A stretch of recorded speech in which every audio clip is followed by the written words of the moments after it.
అఖిలభువనదీపం భక్తచిత్తాబ్జసూర్యం సురగుణమునిసేవ్యం తత్వమస్యాదిలక్ష్యం హరిహరసుతమీశం తారక బ్రహ్మరూపం శబరిగిరినివాసం భావయే భూతనాదం. స్వామియే శరణమయ్యప్ప. ప్రియమైన ఆత్మబంధువులారా, ఆశ్రిత వారి సౌజన్యంతో మనం ఈ భక్తి అనేటువంటి కార్యక్రమాన్ని ప్రారంభించుకున్నాము. ఈ ప్రారంభించుకున్నటువంటి కార్యక్రమంలో విశ్వామిత్రుడి గురించినటువంటి విషయాల్ని మనం తెలుసుకుంటున్నాము. ఇది చాంతాడులాగా లాగుతున్నాము అని అనుకోకుండా ఉంటే, ఏదో మనం త్వరగా తెలిసేసుకుందామని కాకుండా ఈ విశ్వామిత్రుడికి ఉన్నటువంటి విశిష్టత ఏమిటి అనేటువంటి విషయం మీద నేను ఈ యొక్క ప్రవచనం ప్రారంభించాను. నిన్న నేను కొంచెం స్పీడ్గా చెప్పేటప్పటికీ మా గురుదేవులు ఏమంటారంటే, ఎందుకు అంత త్వరగా చెప్పాల్సినటువంటి ఏముంది, చెప్పేవాడు నువ్వే కదా, చిన్నగా విశదీకరిస్తూ చెప్పుకుంటూ వస్తే నీకు ఏమి నష్టపోతావు అని చెప్పేసి వినేటువంటి వాళ్ళకి లాభం కదా, ఒక చక్కగా ఇటువంటి విషయాన్ని చెప్తున్నామంటే దీని మీద ఇంట్రెస్ట్ ఉన్నటువంటి వాళ్ళు రామాయణానికి భారతానికి వారధిగా ఉన్నటువంటి విశ్వామిత్రుడు అనేటువంటి ఈ ఒక్క విషయం మీద ఎంత రీసెర్చ్ చేసేటువంటి విషయం ఉన్నదో అనేటువంటి విషయం గ్రహించి వాళ్ళకి నీవిచ్చేటువంటి ఈ ఒక్క వీడియోస్ కొంతవరకు వాళ్ళకు ఉపయోగకరంగా ఉంటాయి కదా, ఎందుకు అంత త్వరగా పరిగెట్టడము అని చెప్పేసి వారు అనటంతో ఈ ఒక్క విశ్వామిత్రుడి తాలూకు గాథని చిన్నగానే చెప్పుకుని వెళ్దాము అనేటువంటి విషయాన్ని నిర్ణయించుకుని ఈ రోజు నుంచి ఇంకొంచెం స్లోగా చెప్దామని చెప్పేసి అనుకుంటూ, ఇప్పుడు ఇక్కడ మనం ఒక చక్కని పాట విందాం. ఇటువంటి సదవకాశం కలిగినటువంటి సమయంలో స్వామి శరణం, స్వామి శరణం.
శ్రీకృష్ణ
ఈ విశ్వామిత్రుల వారు ఇలాగా ఈ తూర్పు దిక్కున ఈయన తన తపస్సు చేయటంతో బ్రహ్మ ప్రత్యక్షమయ్యి ఈ యొక్క విశ్వామిత్రుల వారికి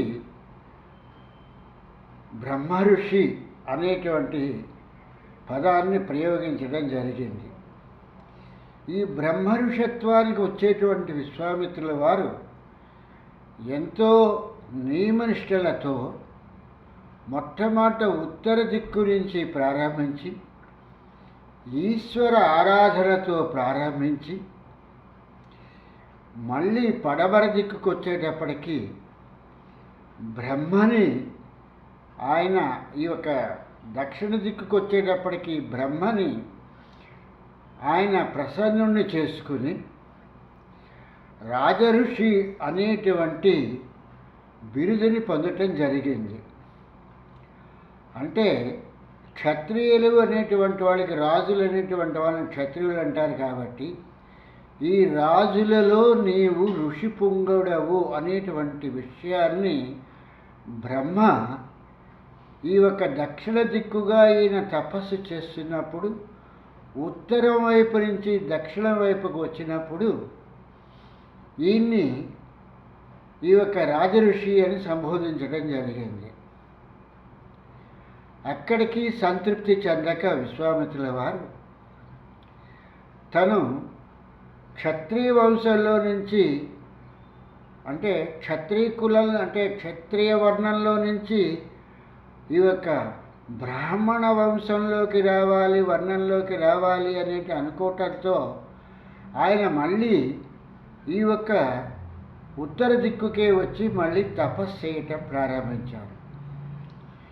ఈ తపస్సు చేస్తున్నప్పుడు కూడా ఇక్కడ కూడా బ్రహ్మ వచ్చి మహర్షి అని చెప్పేసి సంబోధించడం జరిగింది.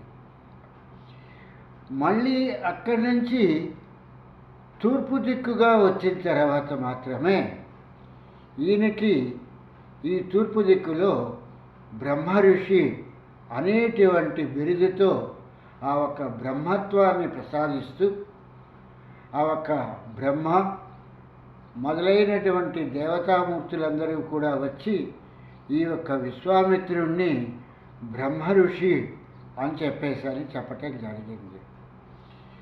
ఈ యొక్క ఉత్తర దిక్కులో మహర్షి అన్నప్పుడు నేను ఇంద్రియాలను జయించానా అని చెప్పేసి అడిగినటువంటి ఈ విశ్వామిత్రుల వారు తూర్పు దిక్కున బ్రహ్మ ఋషి అని చెప్పేసి ఈ యొక్క బ్రహ్మదేవుడు అడిగి ఈయన్ని పిలిచినప్పుడు నేను ఇంద్రియాలను జయించానా అనేటువంటి మాటని ఈయన మాట్లాడలేదు. ఎందుకని అని అంటే ఆయనకే దాని గురించినటువంటి విషయం తెలిసింది. ఇక్కడ ఉత్తర దిక్కున ఈయన తపస్సు చేసినప్పుడు ఈశ్వరుడి ప్రత్యక్షమయ్యి ఈయనకి ధనుర్విద్యని ఇవ్వటం జరిగింది. ఈ జీవేశ్వరుడు ఇచ్చినటువంటిది వీటిని నారాయణుడికి వీటిని అందచేయవలసినటువంటి విషయం ఉంది కాబట్టి ఈశ్వరుడికి నారాయణుడికి సంధానకర్త బ్రహ్మ కాబట్టి ఈయన బ్రహ్మ ఋషి అయిన తర్వాత మాత్రమే కథాగమనంలో నేను చాలా తొందరగా చెప్పకుని వెళ్ళటం జరిగింది. మా గురువుగారు నన్ను మందలించటంతో దీన్ని మళ్ళీ నేను తిరిగి చెప్పుకుని రావటం జరుగుతున్నటువంటిది. ఈ యొక్క కథాగమనాన్ని ఈయన బ్రహ్మ ఋషి అయిన తర్వాత ఈ రాముడైనటువంటి మహావిష్ణువును ఉత్తర దిక్కుగా తను తపస్సు చేసినటువంటి ఈశ్వరుడికి, ఆ ఈశ్వరుడి దగ్గర నుంచి పొందినటువంటి ఈ యొక్క ధనుర్విద్యని ఈ యొక్క నారాయణుడికి చెప్పి ఈ యొక్క బ్రహ్మత్వాన్ని, ఈ బ్రాహ్మణత్వాన్ని ఈయన ఇక్కడ సఫలీకృతం చేసుకున్నారు. అంటే జ్ఞానము అనేటువంటి దాన్ని పొందిన తర్వాత ఆ జ్ఞానాన్ని తనలోనే ఉంచేసుకుని ఆ జ్ఞానాన్ని ఎవరికీ చెప్పకుండా ఉండకూడదు అనేటువంటి విషయాన్ని వేదాలు చెప్పినటువంటి ముఖ్యమైనటువంటి సారాంశము. ఒక మనిషి ఒక తత్వజ్ఞానాన్ని సంపాదించిన తర్వాత ఈ తత్వజ్ఞానాన్ని నేను ఇంత కష్టపడి సంపాదించిన తర్వాత దీన్ని నేను ఉషాధారంగా పక్క వాళ్ళకి నేను ఎందుకు చెప్పాలి అని అనుకుంటే అది నిష్ప్రయోజనం అయిపోతుంది అని చెప్పేసని వేదాలు చెప్తున్నటువంటి వచనము. అందుకే ఇక్కడ ఎంతో కష్టపడి ఈ యొక్క రాజుగా ఉన్నటువంటి విశ్వామిత్రుల వారు ఉత్తర దిక్కుగా వచ్చి ఈశ్వరుడి గురించి ధ్యానం చేసి వశిష్ఠుల వారిని గెలవాలి అని చెప్పేసని ఈ యొక్క ధనుర్విద్యని నేర్చుకోవటం జరిగింది. ఈ విద్య ఎందుకు పనిచేయదు, ఇది క్షత్రియులుగా మాత్రమే పనిచేస్తుంది తప్పితే బ్రహ్మ విద్యా సాంప్రదాయాల్లో ఇది పనిచేయదు అని చెప్పేసని మళ్ళీ ఈయన దక్షిణ దిశగా వచ్చి ఈయన తపస్సు ప్రారంభించారు బ్రహ్మ గురించి. అంటే లోకాచార ప్రకారం చెప్పాల్సి వస్తే బ్రహ్మ విష్ణు మహేశ్వరులు అని చెప్పేసని మహేశ్వరుడిని ఈశ్వరుడిని చివరిగా చెప్తారు. కానీ విశ్వామిత్రుల వారికి ఈయనకి విశ్వానికి మిత్రుడు కాబట్టి ఈ యొక్క దేహంలో ఉండేటువంటి ఈ యొక్క జీవుడు ఈశ్వరుడితో అనుబంధంలో ఉంటాడు కాబట్టి ఈయన ఇటు ఉత్తర దిక్కు నుంచి ప్రారంభించి ఈ యొక్క తపస్సుని ఈశ్వరుడి తాలూకు ప్రసన్నత పొందిన తర్వాత దక్షిణ దిక్కుగా వచ్చి బ్రహ్మను గురించి తపస్సు చేయటం ప్రారంభించారు. ఈ తపస్సు చేస్తున్నటువంటి విశ్వామిత్రుడికి బ్రహ్మ కనిపించటం జరిగింది. కనిపించి రాజఋషి అని చెప్పేసని ఈయనకి రాజఋషిగా ఆయన సంబోధించటం జరిగింది. అయ్యో, ఇంకా నేను ఈ వర్ణాన్ని మార్చుకోలేకపోయానే, ఈ క్షత్రియ వర్ణంలో నుంచి ఈ బ్రాహ్మణ వర్ణానికి వెళ్ళలేకపోయానే అని చెప్పి అనుకుని ఈయన ఉత్తర దిక్కుగా వచ్చి ఈయన తపస్సు ప్రారంభిద్దామనుకున్న సమయానికల్లా అక్కడ ఈ యొక్క అయోధ్య నగరాన్ని పాలించేటువంటి అంబరీషుడు, ఈయన మేనల్లుడైనటువంటి సునస్సేపుడు వీళ్ళు రావటంతో ఈ దక్షిణ దిశగా చేసినటువంటి తపస్సంతా కూడా ఖర్చు అయిపోవటం జరిగింది. దానికి తోడు ఈ యొక్క త్రిశంకుని స్వర్గానికి పంపించటంతో దాని మూలంగా కూడా సృష్టికే ప్రతి సృష్టి చేయటం మూలంగా ఈయనకు ఉన్నటువంటి మొత్తం శక్తులన్నీ కూడా వీటి గురించి ఆయన ఉపయోగించడం జరిగింది. ఇటువంటి పరిస్థితిలో సత్వగుణము అనేటువంటిది ఎక్కడా కూడా ఈయనకి రాలేదు. ఎంతసేపు తమో గుణము అనేటువంటివి మాత్రమే ఈయనలో ఉన్నాయి తప్పితే ఆ తామసత్వము, ఆ తమో గుణము, ఆ కోపము, క్రోధము అనేటువంటివి మాత్రమే ఉన్నాయి తప్పితే ఈయన వాటిని జయించలేదు అనేటువంటి విషయాన్ని ఈయన 2 సార్లు ఈ యొక్క ఉత్తర దిక్కుగా ఈయన తపస్సు చేసినప్పుడు, దక్షిణ దిక్కుగా తపస్సు చేసినప్పుడు మనం తెలుసుకోవాల్సినటువంటి విషయం.